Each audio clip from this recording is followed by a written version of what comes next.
APR Group, 2 and 3 BHK premium apartments at Patancheru. Comfortable pricing, GHMC and RERA approved. మీరు సినిమాల గురించి మాట్లాడారు కాబట్టి Yeah. నాకు తెలిసినంత వరకు ఒక ఇన్ఫర్మేషన్ తెలుసు. అతడు సినిమాలో ఫస్ట్ మిమ్మల్ని కాస్ట్ చేశారు, యాక్టింగ్ కూడా చేశారు. బట్ మీరే ఆల్మోస్ట్ 25 days చేశాను మీరే బయటకు వచ్చేసారు. నేను. అంటే బికాజ్ అప్పటికి చక్రవాకం చేస్తున్నాను, పీక్స్ లో ఉందన్నమాట. సో మా మేడం మంజులా నాయుడు గారు డేట్స్ అంటే లైక్ త్రివిక్రమ్ గారు ఏమన్నారంటే అటెస్ట్ స్ట్రెచ్ 40 days కావాలని అడిగారు. 40 days అటెస్ట్ స్ట్రెచ్ అని అంటే శ్రేయా షిండే సన్ క్యారెక్టర్ చేశాను నేను దానిలో. పొలిటికల్ లీడర్ అజయ్ చేసిన క్యారెక్టర్ అది నేను చేశాను అనమాట. కాకపోతే నేను చేసినప్పుడు డిజైన్ చేసింది వేరు, అసలు చాలా క్లాస్ విలన్ అనమాట. Like white and white politician. అందులో ఐ వాజ్ 23 దట్ టైం. 23 ఏళ్ళు నాకు ఒక కీప్ ఉంటుంది పక్కన, సరసలాడుతూ ఒక పెగ్గేసుకుంటూ పక్కన కోట శ్రీనివాసరావు గారు ఉంటారు. ఒక పెద్ద సెట్ వేశారు దానికి, జైబేరి సెట్, జైబేరి లొకేషన్ లో పెద్ద సెట్ వేశారు నా ఇంట్రొడక్షన్ కి. చాలా బాగా చేశారు.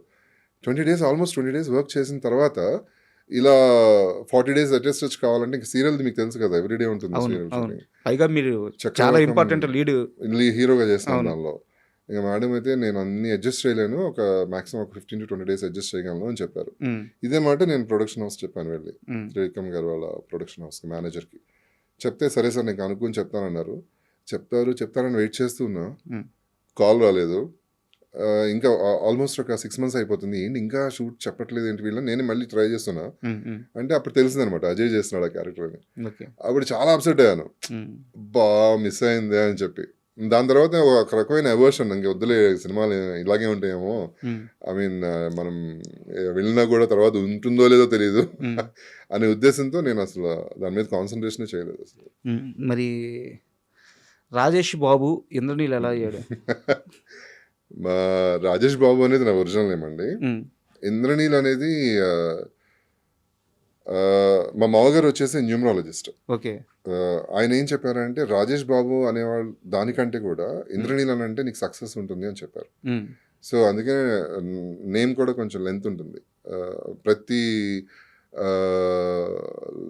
లెటర్కి ప్రతి మీనింగ్ ఉంటుంది, ప్రతి నంబర్ ఉంటుంది. ఆ నంబర్స్తో నాది 1 number అనమాట బై బర్త్. ఓకే. 1 number కలిసి వచ్చేటట్టు ఇంద్రనీల్ అని పేరు సెట్ చేశారు. దాంతో బాగుంటుంది ఇండస్ట్రీలో అని చెప్పారు నాకు. సో అది మార్చుకోవడం జరిగింది నిజంగానే. యా, అంటే స్టార్టింగ్ లోనే మార్చేసుకున్నారు. స్టార్టింగ్ చక్రవాకం టైంలోనే అండి. చక్రవాకంలోనే రాజేష్ బాబు అని వస్తుంది. ఆ తర్వాత నుంచి అందరూ ఇంద్రనీల్ అని అందరికి తెలుసు. ఓకే. దేవుణ్ణి బలంగా నమ్ముతారా? బాగా అండి. అది ఒకసారి చేసి చూపిస్తారా? ఏంది ఆ టాటూ ఏంది? నాకు వచ్చినప్పటి నుంచి చాలా రాసుంది. ఇది మృత్యుంజయ మంత్రం అండి. ఓకే. ఓం త్రయంబకం యజామహే సుగంధిం పుష్టివర్ధనం ఊర్వారుకమివ బంధనాన్ మృత్యు మృక్షయ మామృతాత్. ఓకే, మాకు అర్థమయ్యేలాగా ఒకసారి చెప్పరా? త్రయంబక మంత్రం, త్రయంబకం అంటే లైక్ తెలుగులో ఇది తెలుగు అంటే జస్ట్ దీనికి మీనింగ్ ఏంటంటే లైక్ చాలా మంది ఎవరైనా సరే కొంచెం ప్రాణాపాయంలో ఉన్నా కూడా ఓకే ఈ మంత్రం కంటిన్యూస్ గా ఒక ఎన్నిసార్లు జపిస్తే అన్నిసార్లు అది చాలా వైబ్ వస్తుంది, బాగా పనిచేస్తుంది, మనుషులు బతుకుతారు అనేది మీనింగ్ అనమాట. శివుడిది మెయిన్ మంత్రం ఇది కనుక నిజంగా ప్రతి ఒక్కరు చేయాల్సింది ఇది మంత్రం అనమాట. ఇది నేను చదువుకోవడం ఎందుకు, నా బాడీ మీదే ఉంటే బాగుంటుంది కదా అని నేను టాటూ చేయించుకున్నాను. అంటే నాకు నిజంగా తెలియదు, చాలా పవర్ఫుల్ మంత్రం. మీరు గూగుల్ చేసిన పురాణాల్లోకి వెళ్ళి మీరు ఏదైనా బుక్స్ లో చదివినా దీని మీనింగ్ అంతా ఉంటుంది. అంటే దీనికి పూర్తి మీనింగ్ నాకు తెలియదు, బట్ చాలా భగవంతుడు శివుడిది చాలా పవర్ఫుల్ మంత్రం అనమాట శివుడిది. సూపర్. అంటే ఎందుకు ఈ క్వశ్చన్ అడిగానంటే ఇలా దేవుణ్ణి బలంగా నమ్మే మీకు శంబాలో అలాంటి ఒక క్యారెక్టర్ రావడం, సో అంటే ఏదో అంటారు కదా, మీరు ఇందాక అన్నారు ఎందుకు వచ్చిందో నాకు తెలియదు, క్యారెక్టర్ ఎందుకు వచ్చిందో నాకు తెలియదు, బట్ ఆ క్యారెక్టర్లో ఒక డివైన్ థింగ్ ఉంది. ఆ క్యారెక్టర్ చుట్టూ, ఆ కథ చుట్టూ ఒక డివైన్ థింగ్ ఉంది అనమాట. మేబీ ఈ ఆరా అక్కడి నుంచి వచ్చి ఉండొచ్చు, చిన్న క్యారెక్టర్ కాదు అది. సో ఆ క్యారెక్టర్ వచ్చినప్పుడు ఇదేదో నా థాట్ ప్రాసెస్ దగ్గరగా ఉంది. ఆ కథ విన్నప్పుడు ఏమైనా అనిపించింది? కథ విన్నప్పుడైతే నాకు అనిపించలేదు, కానీ స్క్రీన్ మన షూటింగ్ వెళ్ళినప్పుడు వర్క్ చేస్తున్నప్పుడు ఆ పాజిటివ్ వైబ్ అనిపించిందండి. అంటే నేను వర్క్ చేసింది ఆది ఒక్కరితోనే, తర్వాత డైరెక్టర్ గారు అండ్ మధునందన్తో ఒకరోజు అంతే. మిగతా ఆర్టిస్టులు ఎవరితో వర్క్ చేయలేదు. నా క్యారెక్టర్ వరకు నేను వర్క్ చేసుకుని వచ్చేసాను. ఆ వర్క్ చేసినంత సేపు కూడా ఒక మంచి పాజిటివ్ వైబ్ ఉంది. ఆ పాజిటివ్ వైబ్ ఎలా చెప్పాలంటే అసలు నాకు చేస్తున్న సాటిస్ఫాక్షన్, ఇప్పుడు దాకా లేని సాటిస్ఫాక్షన్ ఒక వర్క్, అంటే సీరియల్స్ పరంగా మాట్లాడలేదు. మూవీస్లో ఇంతకుముందు నేను ఆరెంజ్ చేశాను, అండ్ స్నేహమేర జీవితం అని మన శివబాలాజీ ప్రొడ్యూస్ చేశారు. అవును. మీరు మీ బ్రదర్ ఇద్దరు ఇద్దరు కలిసి చేశాను. నాకు అంత సాటిస్ఫాక్షన్ లేవు ఏవి కూడా. ఇది ఎందుకో చేసినప్పుడు చిన్న క్యారెక్టర్ అనిపించింది ఫస్ట్. నేను వర్కింగ్ డేస్ అయితే తక్కువే, యాక్చువల్ చేసింది తక్కువే కదా అని నేను ఫస్ట్ డైరెక్టర్ గారిని కూడా అడిగా, సార్ సినిమాలో అసలు నా క్యారెక్టర్ ఉందా, ఇది మొత్తం అయిపోయిన తర్వాత నిజంగా నేను ప్రమోషన్స్కి వెళ్తున్నాను, అన్నీ చేస్తున్నాను, సినిమాలో రిజిస్టర్ అవుతుందా నా క్యారెక్టర్ అని అడిగాను, డౌట్ ఒక ఆర్టిస్ట్గా. అదంటే మీరు చూడండి స్క్రీన్లో అన్నారు, అంతే ఒకే మాట అన్నారు, మీరు చూడండి చూసినాక మాట్లాడండి అన్నారు. నేను చేసిన ప్రతి సీన్ ఉంది, ఎక్కడ ఎడిటింగ్లో కట్ అవ్వలేదు.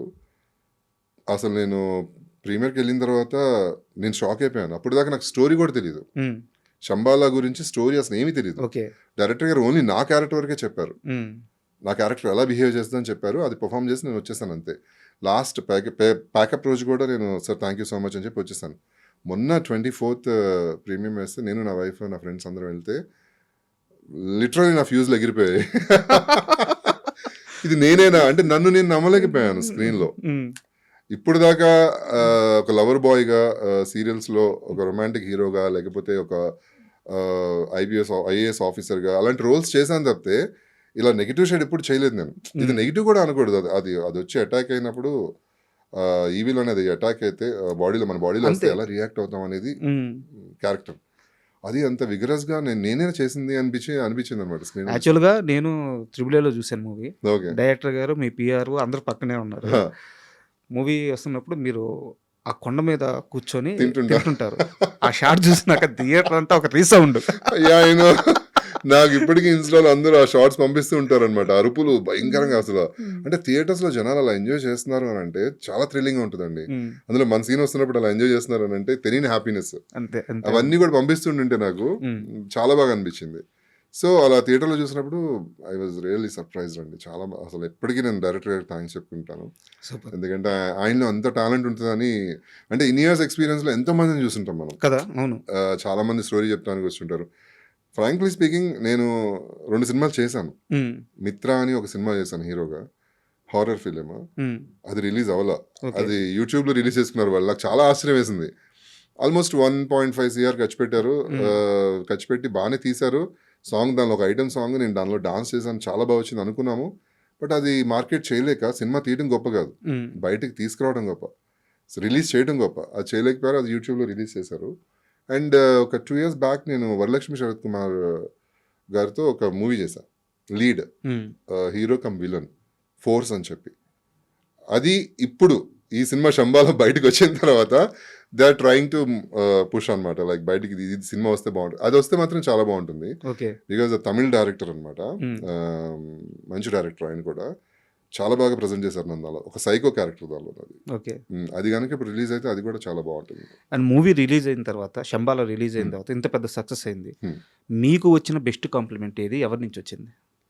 నా wife, she is very big critic అండి. మేఘనా గారు కాంప్లిమెంట్ ఇవ్వడం అనేది చాలా విషయమే, ఎందుకంటే మీరు మేడం అసలు మీ ఇద్దరు కప్పుల్ని 2 కళ్ళు చాలా అని చెప్పే వాళ్ళు చాలా మంది ఉన్నారు. ఇందాక మన ఇంటర్వ్యూ స్టార్ట్ అవ్వక ముందు మా టీంలో ఒక ఆమె వచ్చింది, మీకు కాఫీ ఇచ్చింది, సార్ మా పిల్లలందరూ మీ ఫ్యాన్స్ అని చెప్తుంది.